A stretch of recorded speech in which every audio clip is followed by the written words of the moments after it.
Hello, Aries, to another timeless Lovarian reading where we discuss however love may be present or absent in your life. Whatever brought you here, you may have caught a vibe, and you're seeing whether or not anything may resonate with you after this storytelling time. A few things before we get started. These messages may provide universal justice should you be here for Aries being in your Sun rising and or Jupiter position. Should you have Aries in any other placement and you're seeking emotional redemption, whether you know it or not, you may benefit from checking out the content over on my sister channel.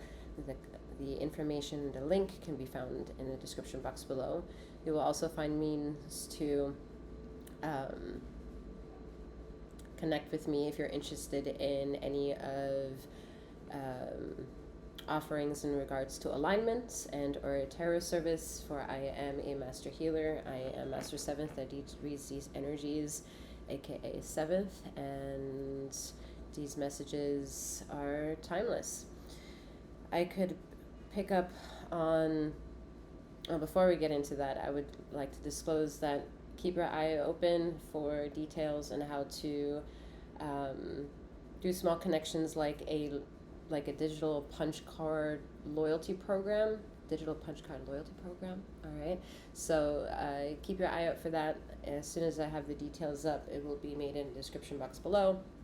Or if you're intending on subscribing to this channel, wink, wink, I hope so, or at least liking this video, you will more or less be updated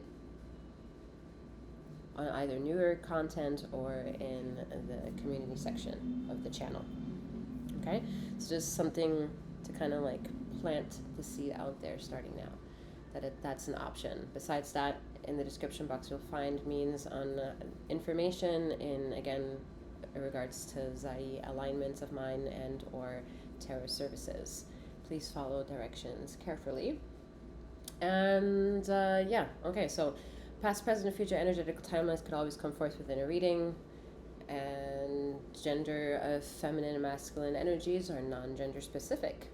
Use your discernment to take all of that which is yours using your discernment, for this is a general collective reading and not a one-to-one. All right, Aries, enough of that. All right, let's get into some messages.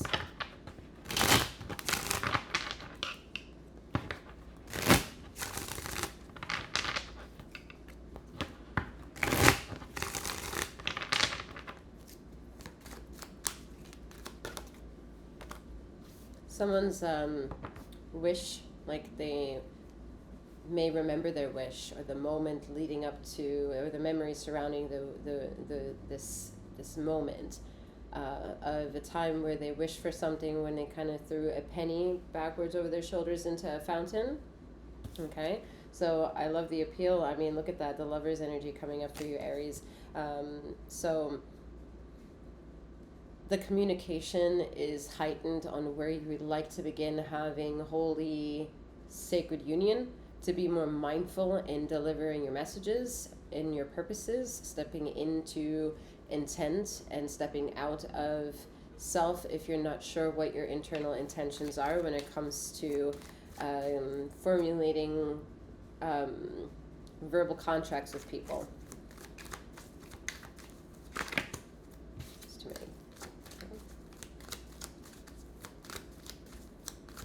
More time in nature is asked for this collective, because you're not really sure here with the Two of Swords what decisions, again, like where you are. You don't really know, you know what you are. You might be feeling and have like scenarios to kind of quantify the what scenarios of what makes you feel bad, yet at the same time they're not aligning to certain inner callings that you either really resonate with. Like the external internal war is heightened at this time.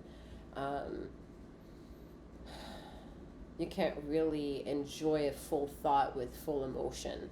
You know, this energy is being hard to get. It's hard to establish what exactly you want from someone. So some of you go into contracts and you can't bind those contracts, and you can't make you can't make certain rules, certain contracts, because there are certain things that happen that illegitimize the exact desire of having written down and signing off a name for something.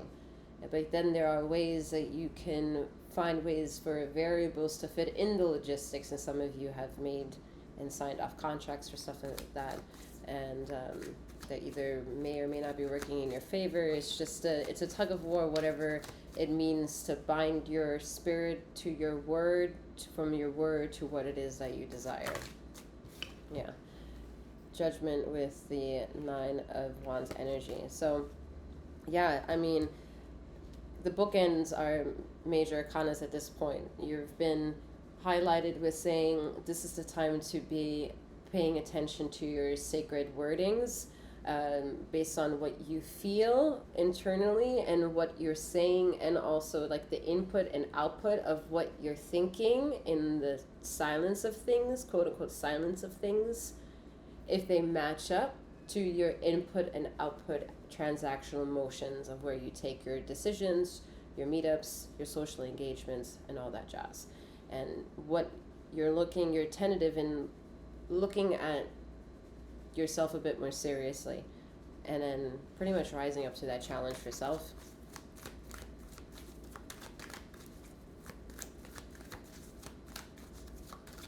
Some of you want to find out your schedules, like maybe taking the time out to adjust and clean out your calendars, your bookings, your appointments, the analytics, the administrative parts of some of your business doings. Eight of Wands. So that opportunity is not necessarily about the message being clear when they come in, but making sure they are aligned when they're being delivered. Okay, do you heed to the call?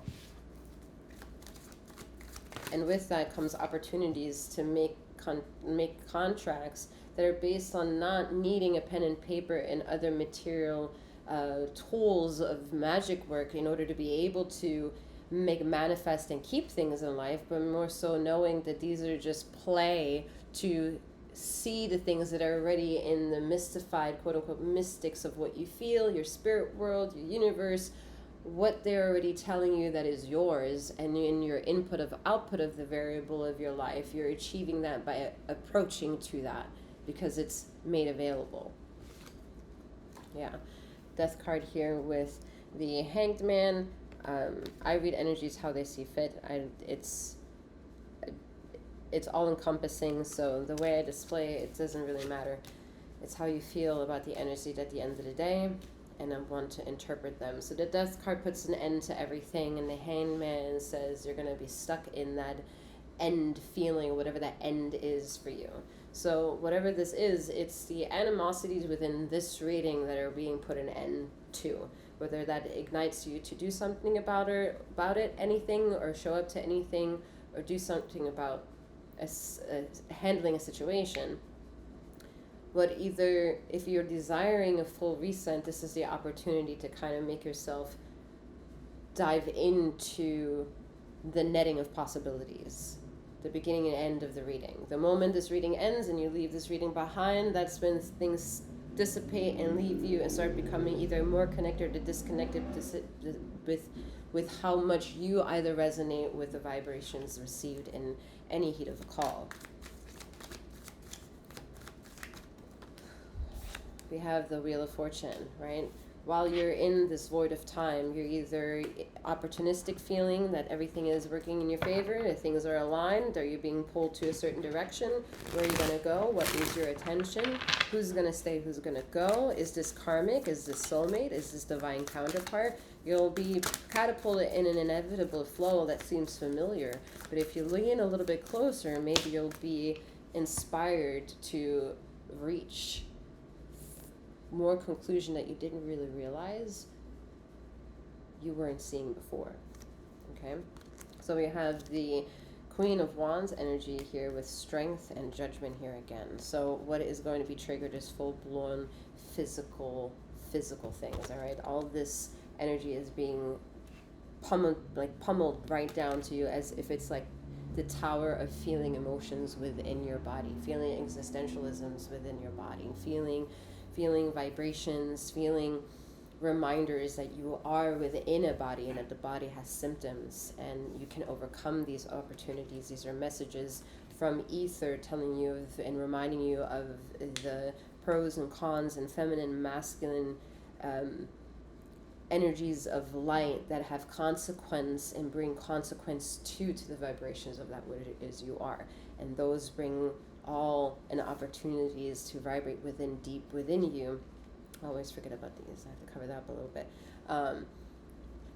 But the vibrations within you to kind of trigger you and get you going. Internal judgment, internal euphoria of bringing yourself to the place where you didn't know you were going. Meanwhile, you've been there the whole entire time. You're learning how to accept what the term psychic means to you, medium, however it triggers the word of your connection with your third eye. And we have the Wheel of Fortune again here with the number 10 on it and the Princess of Coins. All right, I always have to double check here. Okay, I can show you. The Princess of Coins. Okay, and then the Wheel of Fortune. So how the wheels of time get dictated is not by listening to this message or any readings and affirming if the opportunity is there. It's more so showing up and realizing that you've brought yourself to this situation, this moment, and it's right there should you desire to flip the pages, write the narrative, erase and replace, and more or less construct and organize, re-edit your processes and lives and connections that which you have a connection to, for it to be a sustainable thing in life. All right, Aries, should you be interested in any of my service, again, feel free to check out that description box below. I'm wishing you a wonderful morning, noon, or night, wherever you are in the ether of this time and space, and may you keep flowing, growing, and glowing. Take care.